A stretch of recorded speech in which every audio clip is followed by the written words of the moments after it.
Okay, the Jets at 49ers game just finished, the Monday Night Football game, 19-32, 49ers winning. This should be a mass panic mode for the Jets because they won. Like, a lot of people were predicting that this was going to be a close game with Christian McCaffrey.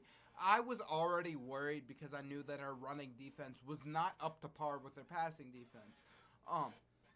But then the fact that Christian McCaffrey went out and was not playing this game made me a lot more confident in our defense, right?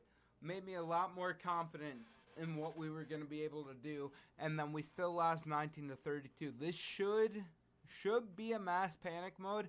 However, I will say I'm not going to sweat it too much. Look, we have a lot of new pieces to our offense with a lot of things to figure out. Aaron Rodgers still, granted, technically has been with us for a year, but he still has not had that much to really work on in an actual game with any of our teammates. With Breece Hall, with Garrett Wilson. I mean, he's got history with Allen Lazard, but Tyler Conklin too. Like, there's a lot of chemistry that I think we might be able to improve on. But the main takeaway I take for Jets fans to be hopeful at least is that, like, Aaron Rodgers was not looking bad at all.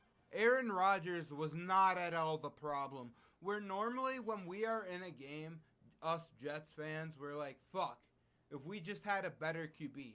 There were no plays, really, where I was like, what the fuck are you doing, Rodgers? What the fuck are you doing?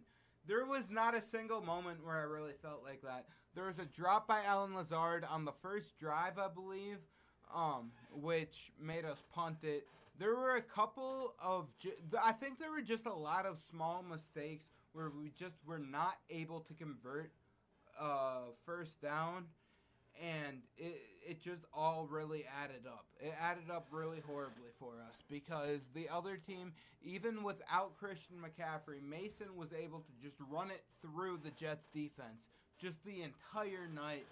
And it really, Deebo Samuel too was able to just get through the Jets defense. Our defense was really not looking up to snuff, which was another thing that I covered.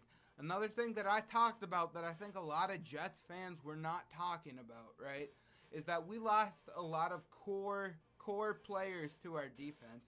And then not only that, you have Hassan Reddick that is being a fucking dick, like hence the name, and just holding us out and not playing for us. We just give a free pick to the Eagles next year.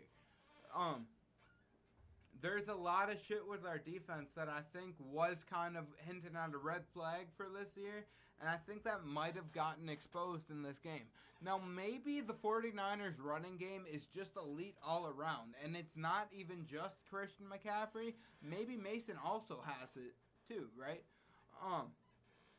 But this is something that we cannot keep. This is something that we cannot keep doing each game. Obviously, we cannot lose 19-32 every game. But the one thing, again, another thing for us Jets fans to not lose hope. Obviously, I'm the guy who's saying 17-0. Look, all right, maybe it was off a little bit. My prediction was off a little bit. Okay, 17-0 and 16-1 are pretty fucking close. All right. So, like, sure, we'll lose the first game to the 49ers. We'll beat them in the Super Bowl. So it's like, who gives a fuck? Who gives a fuck if we lose to the 49ers in the first game if we beat the 49ers in the last game? Am I right or am I right? All right, we'll beat their fucking ass. I don't give a fuck. And we'll beat them with Christian McCaffrey. I believe in our team. I really do. Now, again, I will say, though, the fact that we lost by 13 points when the 49ers did not even have Christian McCaffrey on their team is kind of worrying. I have always said, even before last year, like 2 years ago, I'm like, our defense is elite, but our running defense, like if you just run the ball on us, I'm telling you, you can just run down the field. And that's what kept happening. There were a lot of times where we would, like, even penalties would come in our favor, but it would end up resulting against us because the 49ers would, they'd get, like, their touchdown called back, right? But then they just keep running it short by short, getting the touchdown eventually, but also burning another, like, 2 minutes off the clock. And it was just, there's a lot adding up on us. Aaron Rodgers, again, did not do bad. He got sacked once. Scared the living shit out of me, may I add. That sack that Aaron Rodgers took scared the living shit out of me. And every single time Aaron Rodgers gets tackled this year, my overalls are turning straight brown every single time that Aaron Rodgers fucking gets tackled. Like, that's something that's just not going to change throughout the entire season, even if we do end up winning. Like, do you remember when, like, Tom Brady first went to the Buccaneers? Look, there were some rough patches. All right, we'll get through these rough patches. We're going all the way. Do not let your fucking momentum get derailed, all right?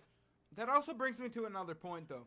My dream Super Bowl, since before this season even started, before the actual season even started, my dream Super Bowl, and I feel like probably a lot of Jets and Packers fans probably feel the same way, but a Packers-Jets Super Bowl. Of course, that's a dream, right? Okay, here's the thing. Like, my little pitch to scriptwriters here, though, like, New York Jets versus Green Bay Packers. Like, especially after week 1. I was saying this in my live streams before the Jets and Packers games even happened, right? Packers versus New York Jets. Packers versus New York Jets. That's all I want. Obviously, there's the story there with Aaron Rodgers and the Green Bay Packers and whatnot. But not only that, Aaron Rodgers gets injured first game of last season. Jordan Love gets injured first game of this season. Granted, thankfully, thank fuck that he's going to be back in the next couple games. Like, hopefully no more than, like, 5 or 6 games he'll be out for. But you have that added on top of it. And, like, come on. Not only that, though, the Jets are the only one in their division to lose the first week. Which, granted, in my opinion, easily the hardest first week opener out of the AFC East. And the Packers, the only team out of their division to lose the first week. Right? Which, again, granted, I believe the Packers, out of their entire division, had the hardest game. Look, scriptwriters, the story is there. Packers versus Jets Super Bowl. We want that shit so badly. Look, do not lose hope if you're a Jets fan. Jet the fuck up, alright? Jet the fuck up. We are going 16-1, okay? 16-1. We just had to lose this first game to, like, we didn't want to look too braggadocious, okay? That's it. We're winning the rest of them. We are winning the rest of them. And for the love of God, please, Jets players, I know, like, we can get frustrated sometimes. I just hope Garrett Wilson, Lazard, Aaron Rodgers, nobody is too frustrated over this game because it can go far worse. Far worse. I think there were some very good things to take from this game. Garrett Wilson looked fucking amazing, by the way. The catches he got, again, fucking Alan Lazard got more yards than him. But god damn, the grabs that fucking Garrett Wilson got, again, his hands are just so, He's got, like, spider legs on his fucking palms. It's like he's got just, like, he just grapples onto it. He just takes a hold. It's just, I fucking love Garrett Wilson. But, god damn it. If you aren't subscribed, subscribe. We're going live for every Jets game, every primetime game. Okay. subscribe, turn on notifications, like the video, get me into the algorithm. Look, we need a real goddamn Jets streamer fucking streaming every single game, okay? We got a lot of fake believers. A lot of fake believers out here. A lot of people doubting us. Look, 17-0, no longer happening, but 16-1, 16-1, you're goddamn right. You're goddamn right. Whew. Fucking, I'll see you next time, boys. Have a good night.